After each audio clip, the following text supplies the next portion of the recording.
Olá, nós somos os alunos da turma ITI 12 do Instituto Federal de Educação, Ciências e Tecnologia da Bahia, Campus Ilhéus. Somos os alunos Christian Rosário, Igor Galvão, Luan Barreto, Robson Melo e Laila Gonçalves. Hoje nós vamos falar sobre o Império Mali. O Império Mali foi um estado que existiu na África Ocidental no período de 1230 a 1600 aproximadamente. Originários da região do rio Senegal e do Alto Níger, os grupos maliquês, que significa homem de Mali, vivendo nas cidades antigas de Kiri e Dakadiala, eram liderados por chefes sibons. Sibon significa mestre caçador. A sociedade era dividida em grandes unidades familiares, que viviam em comunitários chamados de foroba. As famílias pagavam impostos para os estados por meio de trabalho nas terras do Sibon. Durante o século XI, estes povos sofreram a interferência cada vez maior do Principado de Sosso, cujo príncipe havia tomado o título de Mansa, imperador nessa época. Também no século XI, contudo, os líderes de Mali se converteram ao islamismo e iniciaram um processo de centralização política acentuado. A sociedade do Império Mali foi dividida em 30 grandes clãs, sendo alguns deles de artesãos, guerreiros e homens livres.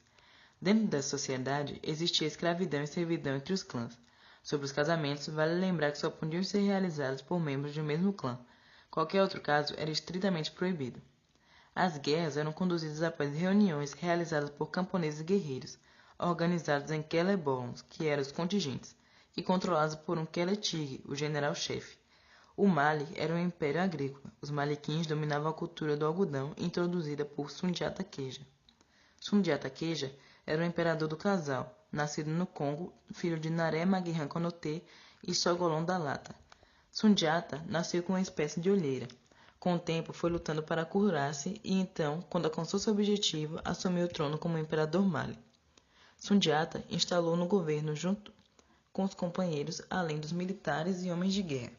É provável que durante seu reinado alguns mercadores árabes tenham frequentado a corte. Haviam dois tipos de províncias, aquelas que tinham se unido ao império desde o início e as províncias conquistadas pelo governo. Sundiata respeitou as instituições tradicionais das províncias conquistadas. O caráter flexível de sua administração fazia com que o império se assemelhasse mais a uma federação de reinos do que a uma organização unitária. Sobre a morte do imperador Sundiata Keita, não é possível encontrar fontes concretas, por conta do sigilo que existe nos territórios onde se encontram os túmulos dos grandes reis. Porém, existem hipóteses de que ele tenha sido flechado acidentalmente durante uma cerimônia. Após a morte do imperador, o governo foi assumido por Mansa Oulé, seu próprio filho.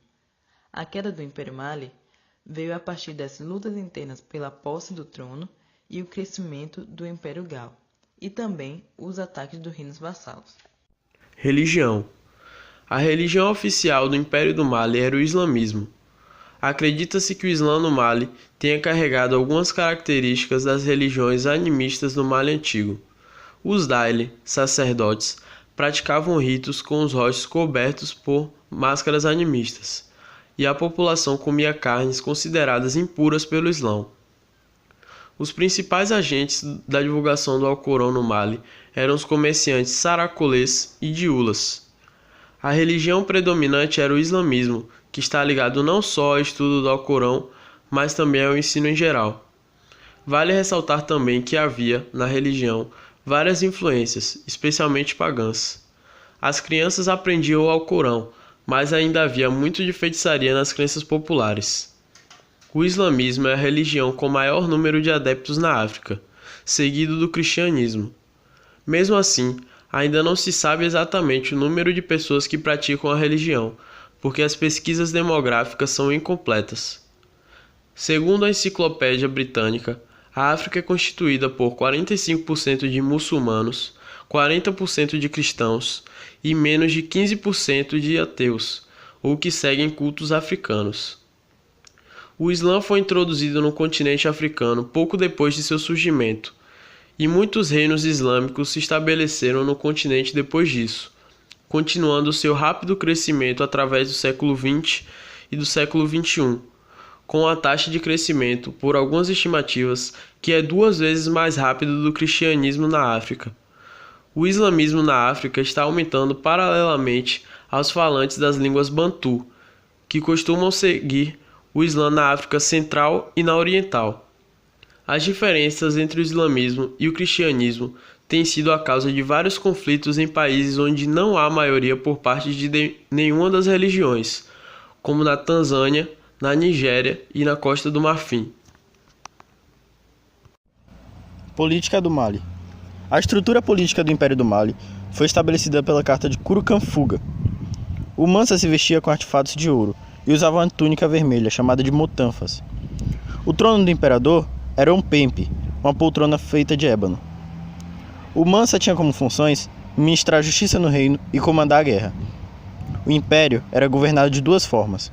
No centro havia o controle direto do rei, e na periferia eram estabelecidos reinos protetorados.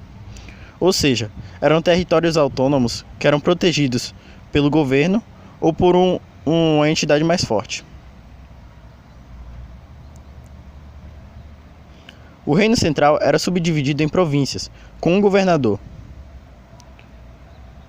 Os reis da periferia reconheciam a soberania do imperador, mas não perdiam seu status de reis. Estes normalmente pagavam impostos ao imperador. Mansa Musa foi o rei que mais incentivou a cultura, o ensino e a expansão do Islã. Ele peregrinou para Meca e trouxe para o Mali mercadores e sábios que divulgaram a religião islâmica. O imperador também trouxe consigo um poeta-arquiteto chamado Abu Ishaq. Foi ele que planejou a grande mesquita de Djingareybe, uma loja de arquitetura que começou a ser construída em 1325 e que foi terminada por Kandu Musa. Esse rei também enviou para o Marrocos estudiosos para estudar na Universidade de Fez. Esses sábios voltaram ao Mali e lá fundaram seus centros de ensino e estudo corânico. Tombouctou se tornou assim um centro de difusão do conhecimento para comerciantes e estudiosos. Enfim, galera, chegamos ao final do vídeo. Esperamos que tenham entendido o propósito do vídeo, que era explicar um pouco sobre o Império Mali. E agradecemos a paciência de todos. Valeu!